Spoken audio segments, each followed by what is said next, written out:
Good morning students. आज हम chemistry के बेसिक्स जो हैं, कुछ बेसिक टर्म जो हैं वो पढ़ने जा रहे हैं।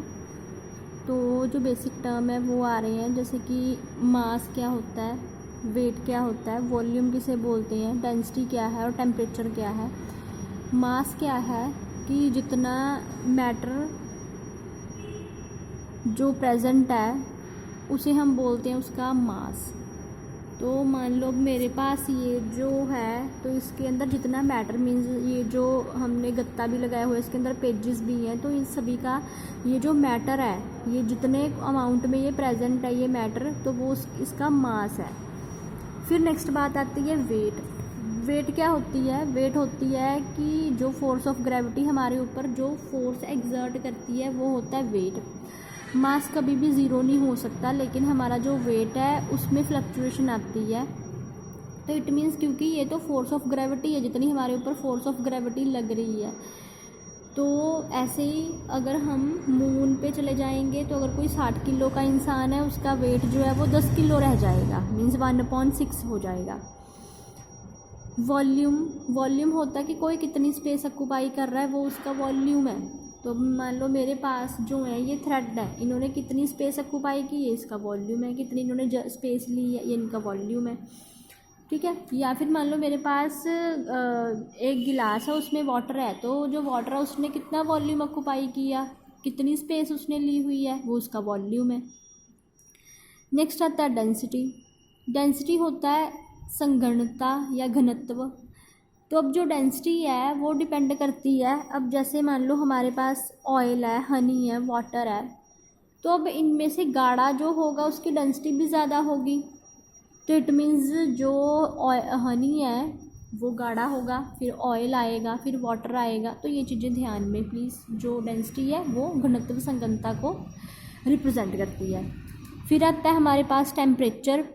टेम्परेचर जो है, टेम्परेचर के लिए हम 3 स्केल यूज़ करते हैं, केल्विन है, डिग्री सेल्सियस है और फ़ारेनहाइट है। जो हमारी बॉडी का टेम्परेचर है वो हम with the help of Fahrenheit भी मेजर कर सकते हैं, डिग्री सेल्सियस भी कर सकते हैं। अगर मान लो डिग्री सेल्सियस को यूज़ करोगे तो 37 डिग्री सेल्सियस है। अगर मान लो फ़ारेनहाइट को यूज़ करोगे तो फ़ारेनहाइट में 98 होगा। तो ऐसे ही हमें मान लो कि टेम्परेचर जो है वो दिया किसी और यूनिट में हो तो हम उसे चेंज भी कर सकते हैं। मान लो केल्विन को डिग्री सेल्सियस में, डिग्री सेल्सियस को केल्विन में। ध्यान में ये रखना है कि जो हमारे पास केल्विन स्केल होता है वो ऑलवेज 3 डिजिट का आंसर लेके आता है। उसका ज़ीरो जो है 273 के इक्वल है, तो वो हमें 3 डिजिट में ही आंसर देगा। तो अब नेक्स्ट आता है कि अगर मान लो केल्विन को डिग्री सेल्सियस में कन्वर्ट करना होगा तो आप क्या करोगे, -273 आंसर में से -273 कर दो।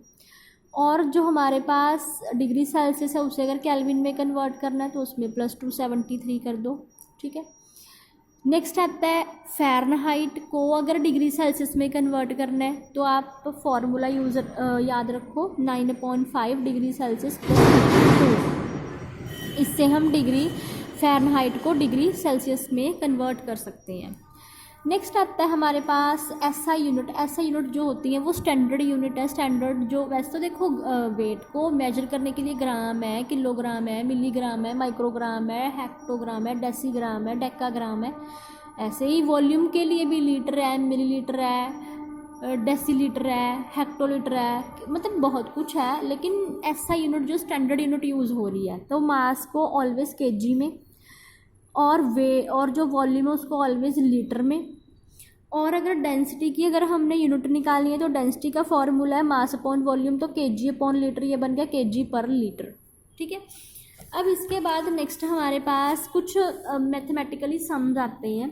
अब मान लो आपको कुछ ऐसे सम्स आ गए हैं सॉल्व करने के लिए, तो आप कैसे सॉल्व करोगे? अब इनमें मल्टीप्लाई है तो इन दोनों को तो आप इजीली सॉल्व कर लोगे, लेकिन ये जो 10 की पावर है, अब mathematically base same power add हो जाएंगी। तो बेस क्या है? 10 है। बेस क्या है? 10 है। पावर क्या है? 3 है। इसकी पावर क्या है? 5 है। तो पावर्स को ऐड कर दो, सॉल्व हो जाएगा।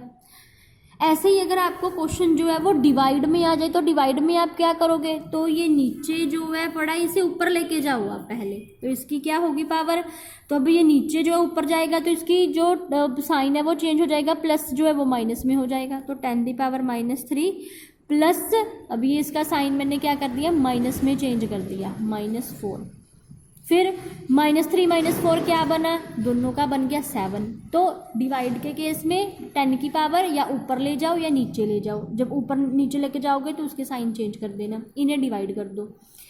अब आपको कुछ क्वेश्चन ऐसे मिलेंगे जिनमें आपको बोला जाएगा कि आंसर, या मान लो आपको आंसर इस डिजिट में आएगा, ऐसा कुछ आएगा 0.0000000, नेक्स्ट फिर उसके बाद कोई टर्म आएगी, तो इतना हम जो है ज़ीरो को मतलब इतने नीचे जाके हम पढ़ नहीं सकते हैं, तो हमने उसे अपनी टर्मिनोलॉजी में पढ़ना है।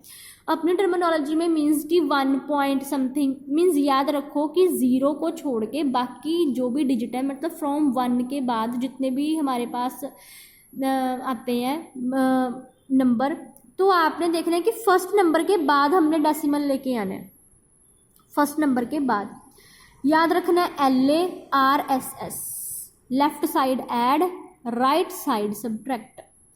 तो लेफ्ट राइट किसे बोलते हैं, लेफ्ट कौन सा होता है, अगर इस तरफ जाओगे तो लेफ्ट पढ़ोगे, अगर इस तरफ जाओगे तो राइट पढ़ोगे, अगर लेफ्ट साइड जाओगे तो क्या करोगे ऐड कर दोगे, किसे ऐड कर दोगे 10 की पावर, 10 तो लिखना ही लिखना है आपने, जितने जंप लोगे उसे रेज टू पावर प्लस में लिखोगे।